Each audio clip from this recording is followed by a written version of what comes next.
8 grade अभ्यास पुस्तिका कक्षा 8 गणित अध्याय 10 आज शुरू कर रहे हैं। घातांक और घात। तो सबसे पहले आप पाठ का अवलोकन कर लीजिए। ये हमारा पाठ रहा, किताब में पढ़ लिया होगा आपने, इसको भी देख लीजिएगा एक बार। और ये रहा दूसरा नंबर का पेज, यानी 59 नंबर पन्ना। ये 58 और 59 पन्ने हो रहे हैं, तो इसको भी एक निगाह ऐसे आपको अच्छे से पढ़ लेना है, ठीक है। और बाकी सारी चीज़ें जैसे किताब में समझाई गई हैं वैसे इसमें भी समझाई गई है। अब इसके बाद का जो पढ़ना है वो ये रहा 60 नंबर का, तो इसको भी देख लीजिए। ये इसमें भी वही सारी चीज़ें दी गई हैं जो किताब में दी गई हैं, बस इनको अपने को एक बार अच्छे से, और ये सूत्र दिए गए यहाँ से यहाँ तक, ये जो पूरे पूरे सूत्र हैं इन्हीं का इस्तेमाल होना है। यानी जितने अभी आपको समझाइश दी गई यहाँ से लेके यहाँ तक ये सूत्र होते हैं। जैसे कि a की घाते m इंटू a की घाते n होगा तो आधार समान होते हैं तो घातें जुड़ जाएंगी और आधार समान है और यदि उनमें गुणा भाग होना है तो घातें घट जाएंगी। और किसी एक की घात बाहर n है, जैसे a की घात m की घाते n है तो ऊपर ऊपर का गुणा हो जाता है, यानी घातों का गुणा हो जाता है। और यदि ये नीचे आधार कहलाता है, ऊपर घात कहलाता है, ये तो समझ ही चुके होंगे। अब इसमें क्या होता है कि अगर ऊपर आधार अलग अलग भी है ना और घातें समान है तो क्या हो जाता है कि घातें एक ही हो जाती है, आधार का आपस में गुणा हो जाता है। यही हाल इसमें भाग में होता है। भाग में क्या हो जाएगा कि ये 1/2 में आ जाएगा, मतलब a/b हो जाएगा, घाते m हो जाएगा। और किसी भी संख्या का घात अगर 0 है तो उसका मान 1 होता है, और अगर घात ऋणात्मक है तो उसको जब सही करने की कोशिश करेंगे धनात्मक में तो 1/, के रूप में आ जाएगी। और 1/, के रूप में धनात्मक घात है तो मतलब a की घात धनात्मक रूप में है तो a की घात ऋणात्मक रूप में आ जाती है। ये कहने का मतलब सूत्र है इसके। अभी यहाँ पर भी इसको देख लीजिए, ये बड़ी या छोटी से, मतलब बहुत बड़ी या बहुत छोटी संख्याओं को घातांक उसमें कैसे लिखा जाता है, मानक संख्याओं के रूप में लिखा जाता है, यानी घातांकों के रूप में लिखना है जिसको बोलते हैं। तो ये वैज्ञानिक अंक भी, वैज्ञानिक संख्याएं भी कहलाती हैं इनको, ठीक है। तो ये इनका ये इधर ये तक लिखा हुआ है। अब हम लोग आ जाते हैं अपने प्रश्न और उत्तर पर, यानी कि जो हमने इसको देखा इस पर आंसर देने हैं। चलो तो शुरू करते हैं। प्रश्नों को पढ़कर दिए विकल्पों में से सही उत्तर चुनकर लिखिए। सामने दिए गए सही घेरे को भरिए। अब देखिए ये -1 यानी ऋण 1 की घात 16 का मान क्या होगा जी। देखो 1 की घात चाहे कितनी भी कर दी जाए एक ही रहता है, फर्क कहाँ पड़ेगा, ऋण पर। और ऋण की घात अगर सम संख्या में है तो धनात्मक आ जाएगा, और ऋण की घात अगर विषम संख्या में है तो वो ऋणात्मक आ जाएगा। यहाँ पर 16 सम संख्या है इसलिए हमारा ये मान जो है धनात्मक हो जाएगा, और धन का क्या बनेगा, 1 बनेगा। धन का 1 बनने से ये कहाँ पर नजर आ रहा है, बी में, तो यहाँ पर हमको बी में गोले लगा लेने हैं, ठीक है। अब प्रश्न नंबर 2 ये कह रहा है कि कोष्टक शुरू है, a की घात 0, b की घात 1 की घात 0, 2 की घात 0 और 3 की घात 0 और फिर पूरे की घात 0। देखो जी पहले अंदर का हल करेंगे, बाद में बाहर का हल करेंगे। तो जब अंदर का हल करेंगे तो कोई भी संख्या है अगर उसकी घात 0 है तो उनका मान 1 होता है, यानी इसका भी मान 1, इसका भी मान 1, इसका भी मान 1, ये हो जाएगा, ठीक है। फिर इस पूरे का घात 0 है, इसका मतलब हुआ कि जो भी आप जोड़ेंगे वो यहाँ आएगा, और उसकी घात 0 करेंगे तो उसका मान भी 1 हो जाएगा, और 1 दिया हुआ है बी में, तथा बी में गोला लगा लेना है। फिर तीसरा प्रश्न ये कह रहा है कि ऋण 3 की घाते 2 ऋण 6 का मान क्या होगा जी। देखो जी ये ऊपर ऊपर की घातें, आप पहले तो ऋण 3 लिख लीजिए, ऊपर ऊपर की घातें घटा लीजिए। ऊपर की घातें घटाने से क्या हो जाएगा कि ऋण 3 की घातें 6 में से 2 गया 4, तो ऋण 4 बन जाएगा, क्योंकि ये ऋणात्मक संख्या बड़ी है। अब ऋणात्मक संख्या जब बड़ी है तो इसको हल करने के ऐसा मान तो यहाँ नहीं दिख रहा है, ठीक है ना। तो इसको क्या करेंगे, धनात्मक में बदल दें। धनात्मक बदलने में क्या होता है, ये ऊपर से जब नीचे आएगी, यानी अभी सूत्र में देखा था, तो ये जो है इसका घात जो है धनात्मक बदल जाएगा, ये 1/, में चली जाएगी। ये दिया हुआ है हमारा बी में, इसका मतलब ये भी बी में आंसर हो गया है। अब इसी का चौथा देखिए। चौथा है कि ऋण 3/8 की घाते ऋण 5 निम्न में से किसके बराबर होगा। देखिए थोड़ा सा तो हल करके देख लीजिए तो आपको ज़्यादा स्पष्ट होगा। तो ऋण 3/8 की घाते ऋण 5 दिया है ना, इसको धनात्मक बना दीजिए। धनात्मक का मतलब हो गया 1/, के रूप में लिख लीजिए। जैसे ही 1/, के रूप में जाता है तो जो हर होता है वो अंश में चला जाता है, अंश जो है हर में चला जाता है। तो ये वही कर दिया यहाँ पर। तो 8/, चूँकि चिन्ह ऋण चाहे लिखिए ऊपर लिखिए चाहे नीचे, एक ही मान होता है उसका। तो यानी पूरे में से तो ये देखिए कहाँ पर दिख रहा है इस टाइप का, ऋण 8/3 की घाते 5, ये दिख रहा है हमारा डी में। तो इसका आंसर हो जाएगा डी। 5वां नंबर प्रश्न ये कह रहे हैं कि 3.02 गुणे 10 की घाते ऋण 5 का सामान्य रूप होगा। सामान्य रूप कैसे होता है देखिए, इसको जो है पहले तो आप बदलिए, ये यहाँ लिख दिया, इसको बदलने का क्या तरीका है, ये जो संख्या है इसको पहले पूरा धनात्मक बना दीजिए, ये धनात्मक बन गई, ठीक है 302। अब देखिए घात कितना लिखा है ऋण 5, तो जो आखिरी अंक होता है, शून्य नहीं, जो आखिरी अंक होते हैं हमारे शून्य को छोड़ के, उससे 5वें नंबर तक जाना है आपको। कहाँ तक ऋण 5 लगा है, तो 1 2 3 4 5वें नंबर तक चले गए। इसके बाद जो है हमको दशमलव लगाने, यानी इस 3 के बाद जितने भी 10 की घात 5 लगा नहीं, ये शून्य जो हमारे बढ़ाने हैं वो ये जो संख्या है वो 5वें नंबर पे होनी चाहिए, इससे ये पता चलता है। तो आप देखिए इसको बढ़ाते चलिए, 1 2 3 4 5, 5वें नंबर पर पहुंच गई। अब दशमलव लगा दीजिए और एक शून्य लगा दिए बाहर। इसका मतलब ये हो गया, इसका सामान्य रूप ये होगा। ये मानक रूप कहलाता है, ये सामान्य रूप कहलाता है, ठीक है। यह वैज्ञानिक रूप भी कहते हैं इसको। अब 6वां प्रश्न ये कह रहे हैं कि मान ज्ञात कीजिए। मान ज्ञात करना है किसका, 4 की घात ऋण 3 का। तो 4 की घात ऋण 3 और इधर बी में दिया है 1/3 की घात ऋण 4, ठीक है जी। तो देखो अभी सूत्र पढ़े हैं जो, ये अगर कोई भी घात किसी भी संख्या की घात ऋणात्मक है तो उसको धनात्मक बनाने के लिए 1/, में लिख दिए तो धनात्मक बन जाती है। तो बस वही हाल हमने यहाँ पर इसको 1/, में ले लिया। इसका मतलब 4 का 3 बार गुणा, यानी 4 चौके 16 चौके 64, इसका मान 1/64 हो गया। इसी तरह इसमें देखिए, इसमें यही वही वाला है ना, यह अगर अंश बटे हर की घात ऋणात्मक है तो हर को अंश में लीजिए, अंश को हर में ले लीजिए तो घात धनात्मक बदल जाती है। ये हाल है इधर। तो 3 को ऊपर ले गए, 1 को नीचे ले गए, पूरी की घातें 4। अब 1 की घात चाहे कितना भी करेंगे एक ही होगा। 3 की घात को विस्तार कर दीजिए और इसका 3 का 4 बार गुणा हो जाएगा आपस में, तो ये हो जाएगा 81। अब इसी तरह दूसरा प्रश्न लीजिए, यानी 7वां नंबर। तो सरल कीजिए और अपने उत्तर को धनात्मक घातांक के रूप में लिखिए। देखिए इसको हल भी करना है, अगर वो ऋण है भी तो उसको धनात्मक घातांक धन होना चाहिए, ध्यान रखना है, ठीक है। तो ऋण 2 की घाते के हल लिखा है, ऋण 2 की घाते 7 और ऋण 2 की घाते ऋण 10। तो देखिए आधार समान है, घातें जुड़ जाएंगी चूंकि ऋण के साथ है, तो 7 ऋण 10, ठीक है जी। इसमें से घटाएंगे 2 की घाते ऋण 3। अब ये इसको धनात्मक बदलेंगे तो ये जो अंश वाला जो है हर में चला गया और ये धनात्मक बन गया। इसका मतलब ऋण 2 का 3 बार गुणा करेंगे तो 2 3 6, 2 दूनी 4, दूनी 8 ऋण के, और चूंकि विषम संख्या में घात है तो ये ऋण का चिन्ह लगा ही रहेगा, घातें जरूर धनात्मक हो गई, ठीक है। इसी तरह बी में देखेंगे, 5 की घाते 3 भागे 5 की घाते 7।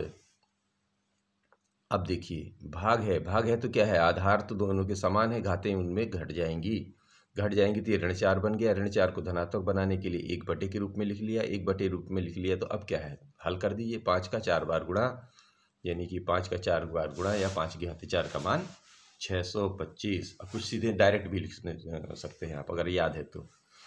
अब इसको मानक रूप में व्यक्त कीजिए। मानक रूप जैसे अभी पढ़ा है ना उधर, ये ए और बी के रूप में, तो ये है 6872।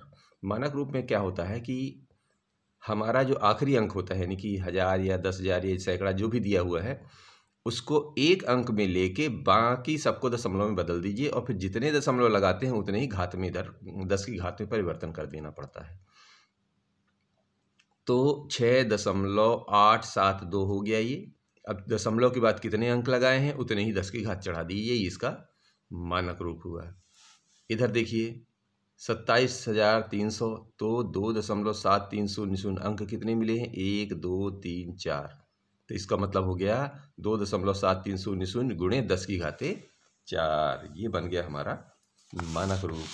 अब इसी तरह आपको ये 9वां प्रश्न हल करना है। तो 9वां प्रश्न ये कह रहे हैं, 2 की घाते ऋण 3 गुणे 4 की घाते ऋण 1 में भाग देना है 2 की घात 6 का। तो शुरू करते हैं, इसको हल कर ली, एक एक करके हल करते हैं। तो ये रहा 2 की घाते ऋण 3, 4 की घाते ऋण 1 को हम कल पहले के बदल देते हैं धनात्मक में, तो 1/4 बन गया। और ये जो भाग का चिन्ह था, अगर हम इसको गुणे के चिन्ह में कर देंगे तो ये क्या हो जाएगा, ये जो धनात्मक संख्या थी वो 1/, में कन्वर्ट हो जाएगी। जो भी संख्या है वो 1/, में कर जाए, अंश का हर में, हर का अंश में हो जाता है। तो यहाँ पर पूरी तरह एक ही संख्या थी तो 1/, के रूप में कन्वर्ट हो गई। अभी 2 की घाते ऋण 3 बचा था तो इसको भी धनात्मक बना ली, जिससे एक रिदम बन जाए। अब 4 को हम क्या लिख सकते हैं, 2 की घाते 2। अब देखो सारे घात के रूप में बदल गए हैं, यानी आधार 2 घाते 3, आधार 2 घाते 2, आधार 2 घाते 6। तो चूंकि आधार एक समान है, अब ये भी ध्यान रखना ये सारा का सारा बटे में है तो घातें जुड़ जाएंगी, यानी 2 की घात में ये 3, 2 और 6 जुड़ जाएंगे। इसका मतलब 2 की घाते 11 है। अब एक काम करें, इसको 2 की घाते 1/2 की घाते 11 है तो इसको ऊपर ले जाइए, तो चाहे तो यहाँ तक छोड़ दीजिए। अगर ऊपर ले जाना है, चूंकि इस रूप में दिया है तो आप भी इसको ऊपर ले जाएंगे तो ये ऋणात्मक बन जाएगी, यानी 2 की घाते ऋण 11 बन जाएगी। ठीक है जी, यानी जिस रूप में ये दिया रहता है उसी रूप में आपको ये आंसर दे देना पड़ता है। अब मान ज्ञात कीजिए 10वें का, तो 2 की घाते 0 में से जुड़ा हुआ है 3 की घाते ऋण 1, उसमें पूरे में गुणा हुआ है 3 की घाते 2 का। तो चलिए 2 की घाते 0 का मतलब यानी किसी भी संख्या की घात 0 1 होता है, और उसमें जुड़ेगा 3 की घाते ऋण 1 और बाहर गुणा हो जाएगा 3 की घाते 2 का। तो इसको हल करिए, इसको हल करने में इसका 1 में गुणा हुआ तो 3 की घाते 2, इसका इसमें गुणा हुआ तो क्या हुआ, ये आधार समान घाते जुड़ गई, यानी ऋण 1 धन 2 में बदल गया। बात समझ पा रहे हैं। 3 की घाते 2 ऑलरेडी 9 होता है, 3 की घाते ये इसमें से घटेगा तो ये धनात्मक बन जाएगा, यानी 3 की घाते 1 उसका मान 3, तो इस 9 में 3 को जोड़ दीजिए, बच गया ये 12। ये हो गया इसका हल। 11वां को भी देख लीजिए। 11वां ये कह रहे हैं कि मान ज्ञात कीजिए, मान ज्ञात कर देते हैं। तो 1/5 की घाते ऋण 2 में घटाया गया है 1/2 की घाते ऋण 3, पूरे की ब्रैकेट में भाग दिया गया है 1/3 की घाते ऋण 2 का। अब देखिए ये संग्रही संख्याएं घात में ऋणात्मक है, तो सबसे एक काम बहुत आसान करने के लिए इस सब को धनात्मक में बदल दो। धनात्मक बदलने का क्या तरीका है, ये जो अंश को हर में, हर को अंश में कर दीजिए, तो ये सारी संख्याएं धनात्मक हो जाएंगी। चलिए तो 5/1 कर दिया, इसको 2/1 कर दिया, और इसको भाग के बाहर भी 3/1 कर दिया, और ये सारी घात हमारे धनात्मक बदल गए। सूत्र पता है ना, अभी इधर पीछे से सूत्र पढ़ा था। ठीक है, यानी इधर वाला सूत्र a/b की घाते ऋण m बराबर होता है b/a की घाते n, ये सूत्र लगा हुआ है। और यहाँ पर अगर चाहें तो लिख भी सकते हैं, सूत्र क्या होता है, a/b की घाते ऋण m है तो इसका मान b/a की घाते धनात्मक m में बदल जाता है। बस यही कर दिया इसको।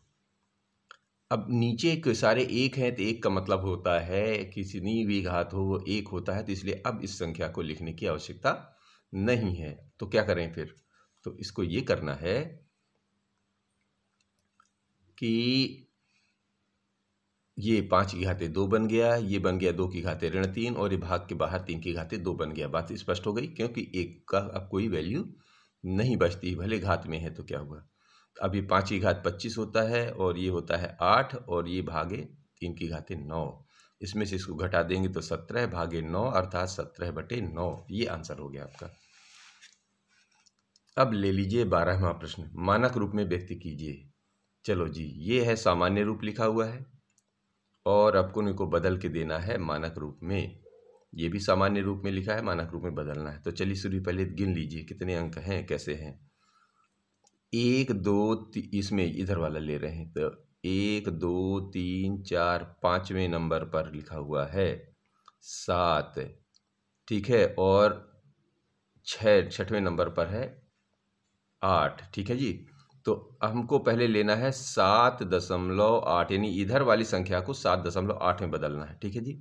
और गुणे 10 की घात, तो कितने अंक पे 7 आ रहा है, देखिए 1 2 3 4 5 6वें अंक पर आया है, तो 10 की घात 6 चढ़ा देनी है। क्योंकि दशमलव के बाद में है ना, तो ऋण में लगेगा, और अगर दशमलव वाला नहीं होता तो धन लगता है।